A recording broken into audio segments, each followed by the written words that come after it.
Hello viewers, I am Franika ma'am. Today I am going to discuss with you class 11 economics statistics chapter number 1 part 1. This is part 1 introduction. तो आपको पता होगा कि class 11th में if you are taking science as well as you are taking commerce as well as you are taking arts, तो economics is a main subject. For science it is not a main subject, but for commerce and for arts department it is an important subject. Economics is your main subject. अगर आप commerce के student हैं और arts के student हैं तो ये एक आपकी बुक है, बुक कह रही हूँ मैं, आपकी इकोनॉमिक्स की बुक जो आप 11th में जब कॉमर्स विद मैथ्स लेते हो, whether you are taking commerce without maths, whether you are taking arts, तो आपको अपना इकोनॉमिक्स जो है एज अ मेन सब्जेक्ट पढ़ना पड़ेगा. और ये 2 पार्ट्स में डिवाइड है. Part 1 is statistics and part 2 is microeconomics. Both are getting equal weightage. Stats जितने मार्क्स की है, मान लीजिए स्टैट्स की वेटेज है 40 मार्क्स, तो ऐसे ही आपकी माइक्रो इकोनॉमिक्स की वेटेज होगी 40 मार्क्स. आई थिंक आपको मेरी बात समझ में आ रही होगी. तो स्टार्टिंग में जो स्टैट्स का फर्स्ट चैप्टर है दैट इज चैप्टर नंबर 1, उसका हम पार्ट 1 कर रहे हैं, that is introduction. This is just introduction. आपको पता होना चाहिए कि व्हाट इज स्टैटिस्टिक्स. स्टैटिस्टिक्स क्या होता है? अगर आप डाटा, फैक्ट और मेजरमेंट, लाइक मैं आपको बताती हूँ डाटा, कैसा डाटा आप बात कर रहे हैं, data for example data, fact और मेजरमेंट.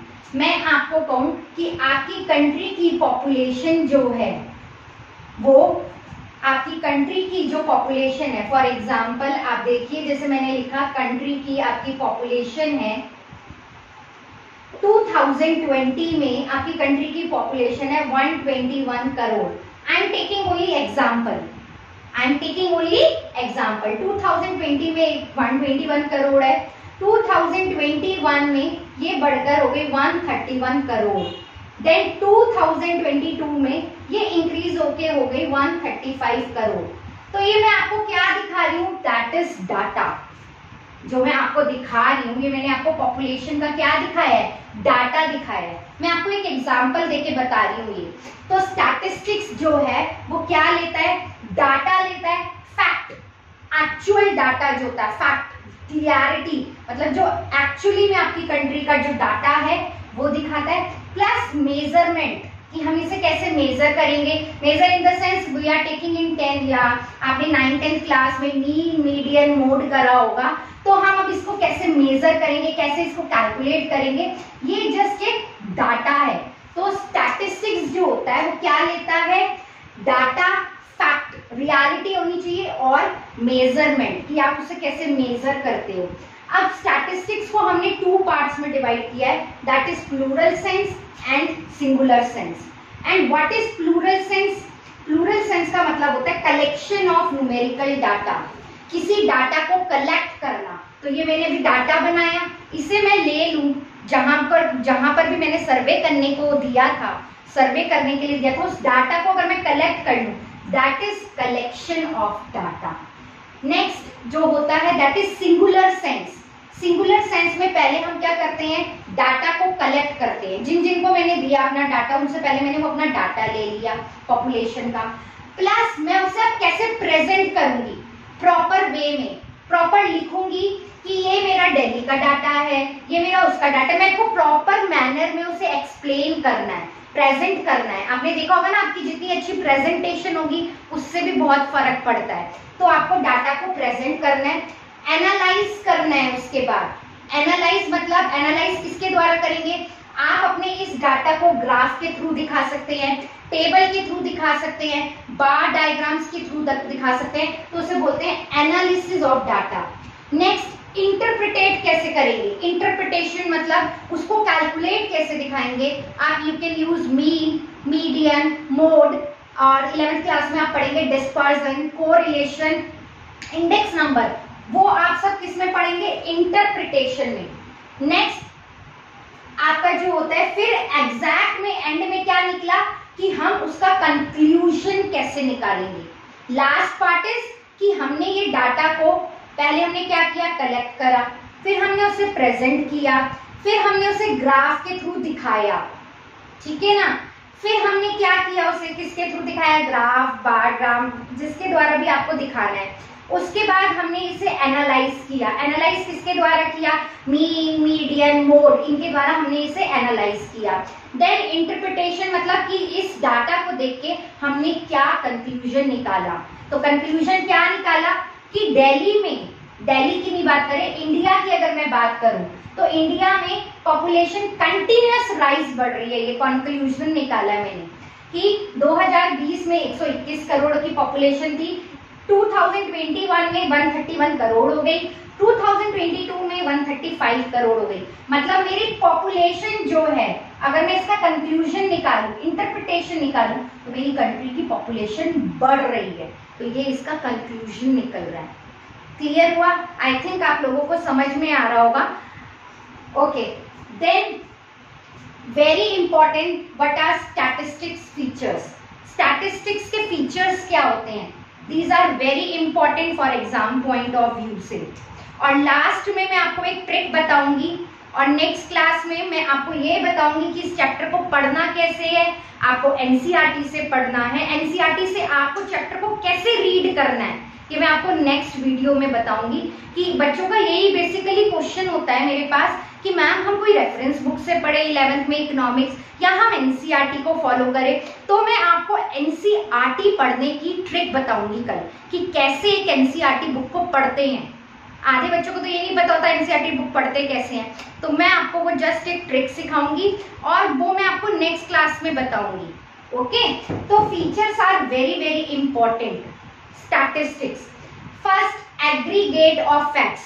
एग्रीगेट का मतलब क्या होता है, आप 9th-10th क्लास में मीन निकालना सीख गए होंगे। ये आपको मेरा डाटा नजर आ रहा है, अगर मैं इसका टोटल लूं तो इसे हम बोलते हैं सिग्मा।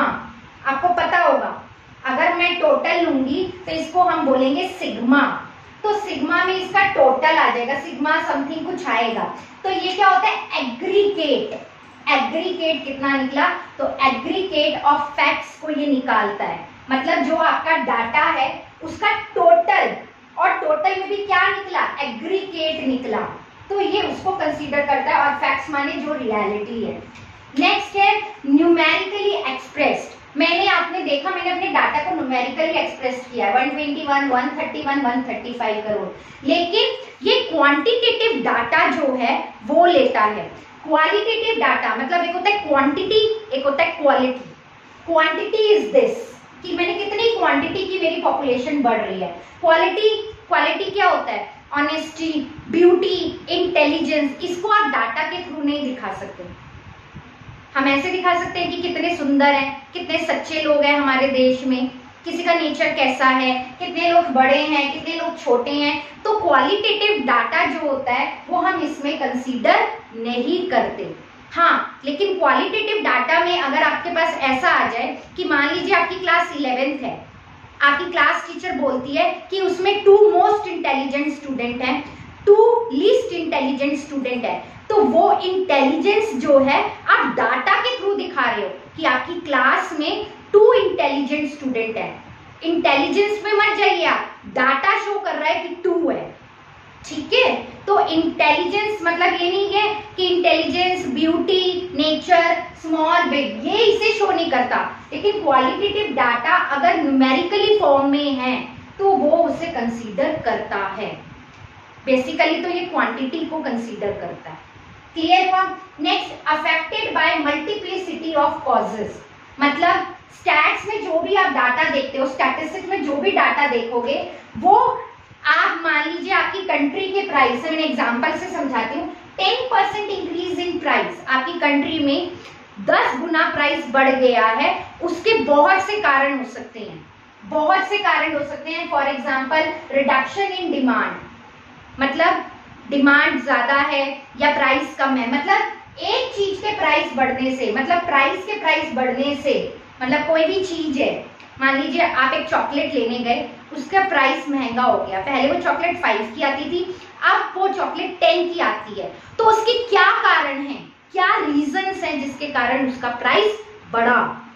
तो उसे बोलते हैं affected by multiplicity of causes. Last, placed in relation to each other. For example, मान लीजिए मैं अपनी कंट्री की पॉपुलेशन कैलकुलेट कर रही हूँ और मैं अपनी कंट्री की पॉपुलेशन को फुटवियर से कंपैरिजन करूं, तो इसका पॉपुलेशन का फुटवियर से क्या लिंक है? No link. या मैं अपनी कंट्री की पॉपुलेशन को ट्रीज से कंपैरिजन करूं तो नो लिंक। तो placed in relation to each other मतलब आप जो डाटा ले रहे हो उसका उसके साथ कनेक्टिविटी होनी चाहिए। पॉपुलेशन की ट्रीज से क्या कनेक्टिविटी है, या पॉपुलेशन की अगर मैं बात करूं फुटवियर से क्या कनेक्टिविटी है डाटा में। तो ये जो होता है ये एक रिलेशन को दिखाता है स्टैटिस्टिक। आई बात समझ में? तो ये फीचर्स हैं इसके। First is aggregate of facts, second is numerically expressed, quantitative and qualitative aspect, but we are taking in statistics only quantitative aspects, not qualitative. Qualitative में एक मैंने आपको पार्ट बताया कि अगर इंटेलिजेंस अगर आपको शो करनी है अपनी क्लास की तो आप बोलेंगी, आपकी क्लास टीचर जैसे बोल सकती है मेरी क्लास के स्टार्टिंग के 10 बच्चे जो है मोस्ट इंटेलिजेंट है, देन लास्ट के 2 स्टूडेंट्स जो है वेरी लीस्ट इंटेलिजेंट है। तो वो क्वालिटी आप ले सकते हो, लेकिन क्वालिटेटिव डाटा स्टैटिस्टिक्स नहीं कंसिडर करता। Next, affected by multiplicity of causes, मैंने बताया एक चीज के प्राइस बढ़ने से अगर उसके क्या कारण है और क्या कारण जिसकी वजह से उसके प्राइस बढ़े। मैंने एग्जांपल दिया आपको चॉकलेट का। Next, placed in relation to each other मतलब आप जो स्टैट्स में डाटा ले रहे हो उसका एक दूसरे से लिंक होना बहुत जरूरी है। जैसे कि इसमें मैंने एग्जांपल दिया है, अगर मैं किसी height of a man comparison कर रही हूँ तो मैं ट्रीज से उसका क्या कंपैरिजन करूंगी? This is irrelevant data, this is not a relevant data, this is an irrelevant data. Okay, I think you are getting my point very clear. Next, importance. Importance ना कहके आप इसे कह सकते हैं फंक्शंस क्या होते हैं स्टैटिस्टिक्स के। Functions, importance you can say it like functions. Quantitative expression of problem मतलब क्वांटिटेटिव एक्सप्रेशन ऑफ प्रॉब्लम मतलब इसका क्या होता है कि ये प्रॉब्लम को दिखाता है। जैसे मैंने अभी आपको अपने डाटा में समझाया कि मेरी कंट्री की पॉपुलेशन कंटिन्यूअसली बढ़ रही है, मैंने एग्जांपल भी लिया है, percentage of unemployed working population has increased from. ये क्या दिखा रहा है? हमारे देश की अनएम्प्लॉयड पॉपुलेशन जो है, जो काम नहीं कर रही, अनएम्प्लॉयड है, वो 18% से 20% बढ़ गई है, 18% टू 20% इंक्रीज हो गई है। तो ये क्या हो गया? जैसे मैंने अपना डाटा लिया कि पॉपुलेशन इतनी बढ़ गई है, तो ये क्या शो करता है? क्वांटिटेटिव डाटा शो करता है। नेक्स्ट, इंटरसेक्टोरल एंड इंटरटेम्पोरल कंपैरिजन दिखाता है। इंटरसेक्टोरल मतलब रूरल एरियाज में आपकी कंट्री के इतने लोग स्कूल जाते हैं, अर्बन एरियाज में इतने बच्चे स्कूल जाते हैं। अगर मैं ऐसा डाटा लूं, फॉर एग्जाम्पल मैं again I am repeating my data, मान लीजिए आपके पास इंटरसेक्टर मतलब intersector, for example rural areas and urban areas. Rural areas में 90% students are not attending school, in urban areas 90% are attending school, so that is the comparison between two sectors या between two states, तो वो इसके अंदर आप पढ़ते हैं। Clear है? और हम उसे, आपको भी पता है, हम उसे डाटा के थ्रू दिखा सकते हैं। क्लियर है? Next, cause and effect relationship, ये अभी भी मैंने आपको एक्सप्लेन किया, मैं एग्जांपल से बताती हूँ। डिक्रीज इन डिमांड मतलब आपकी कंट्री में डिमांड कम है, अभी हम पैंडेमिक में बैठे हैं, लोग डिमांड ज्यादा कर नहीं पा रहे क्योंकि मार्केट ही नहीं ओपन है पब्लिक के लिए, तो डिमांड हमारी क्या है कंट्री की? अभी कम है डिमांड। आप माइक्रो इकोनॉमिक्स पढ़ेंगे ना तो I will very clear to all of you कि व्हाट इज डिमांड। डिमांड भी कईयों को समझ नहीं आता कि डिमांड क्या होता है। Demand is nothing but your purchasing power. Okay, तो decrease in demand will lead to decrease in investment. अगर आप डिमांड ही नहीं कर रहे, फॉर एग्जाम्पल मेरे को ये पेन खरीदना है, ठीक है, ये मेरे को पेन खरीदना है, मैं शॉप पे गई, शॉप वाले को मैंने पहली बात क्या किया कि मुझे, देखिए डिमांड में ना काफी चीजें इंक्लूड होती है। पहली बात, मेरे पास ये डिजायर है, मेरी इच्छा है कि मैं एक पेन खरीदूं। पेन खरीदने के लिए डिजायर तो मैटर करती ही करती है, वांट भी मैटर करती ही करती है, लेकिन आपके पास उसकी परचेजिंग पावर भी होनी चाहिए कि आप इस पेन के, आपके पास इतने पैसे हैं कि आप ये पेन भी खरीद सको, जब भी आप डिमांड करो। Are you getting my point? Demand में सिर्फ मैं चाहती हूँ ये मैटर नहीं करता कि मैं ये चाहती हूँ। चाहते तो हम बहुत सी चीजें हैं, ठीक है, लेकिन मेरे पास पैसा भी तो होना चाहिए कि जब मैं इसे खरीद सकूं, तो वो डिमांड बनती है कि मैं चाहती भी हूँ और मेरे पास पैसा भी है और मैंने इसे खरीदा है, तो दैट इज डिमांड। तो डिक्रीज इन डिमांड, जब डिमांड कम हो जाती है, अभी पैंडेमिक के टाइम में हर चीजों की डिमांड कम है, will lead to decrease in investment। जब डिमांड ही नहीं है तो प्रोड्यूसर इन्वेस्टमेंट कहां से करेगा? इन्वेस्टमेंट मतलब किसी बिजनेस में पैसा लगाना, मैं सिंपल टर्म्स में बता रही हूँ। कोई भी प्रोड्यूसर डिमांड ही नहीं हो रही तो वो पैसा बिजनेस में लगा के करेगा क्या? प्रोडक्शन करके करेगा क्या? तो decrease in demand will lead to decrease in investment. Then government take remedial measure, मतलब डिमांड नहीं है और प्रोड्यूसर इन्वेस्टमेंट भी नहीं कर रहा, तो अब इस टाइम में गवर्नमेंट क्या करेगी जिससे कि वो लोगों की डिमांड की भरपाई कर सके? Cause and effect relationship. तो इस केस में गवर्नमेंट को आगे आना पड़ेगा कि वो क्या ऐसा कर ले कि डिमांड बढ़ जाए, और डिमांड जब बढ़ेगी तो ऑटोमेटिकली इन्वेस्टमेंट भी बढ़ेगी। क्लियर हुआ? इससे ये देख के सरकार को ये पता चल गया कि डिमांड कम है तो प्रोड्यूसर इन्वेस्टमेंट कम कर रहा है, तो अब गवर्नमेंट क्या इसमें अपना रोल करेगी, वो मैटर करता है। Next, economic forecasting. फोरकास्टिंग मतलब प्रेडिक्शन कर लेना पहले कि इन फ्यूचर में क्या होगा।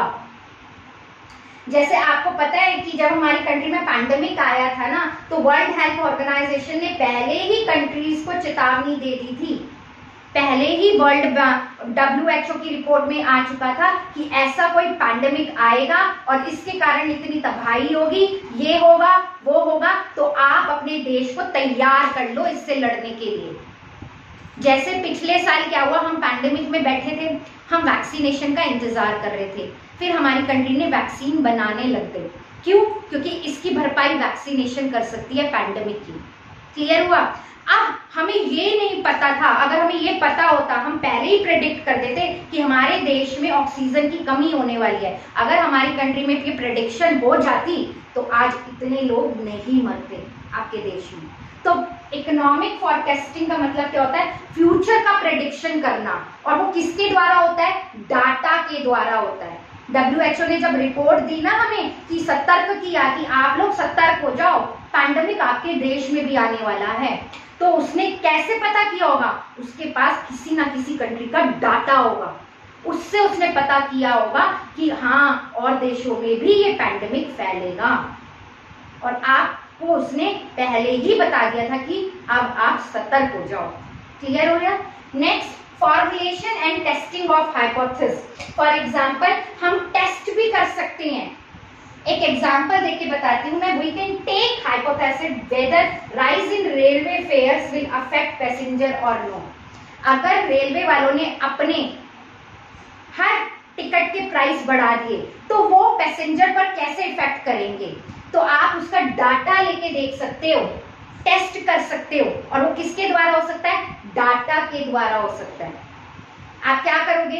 रेलवे फेयर्स के गवर्नमेंट ने प्राइस बढ़ा दिए, आप देखना डाटा में कितना फ्लक्चुएशन आएगा, और आप वो रिपोर्ट देख के बता सकते हो कि हमारे देश में रेलवे के प्राइस बढ़ने से इतनी पॉपुलेशन ने रेलवे में सफर करना छोड़ दिया।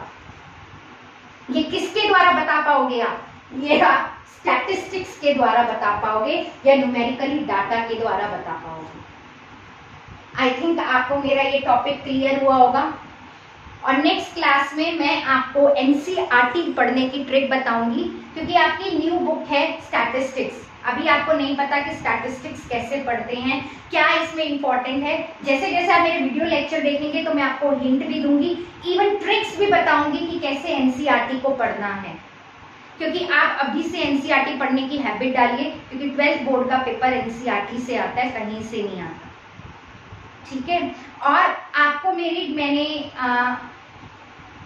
वीडियो अच्छी लगी हो तो प्लीज मुझे मेरी वीडियो को लाइक, शेयर एंड सब्सक्राइब जरूर करिए। Thank you very much. Stay home, stay safe.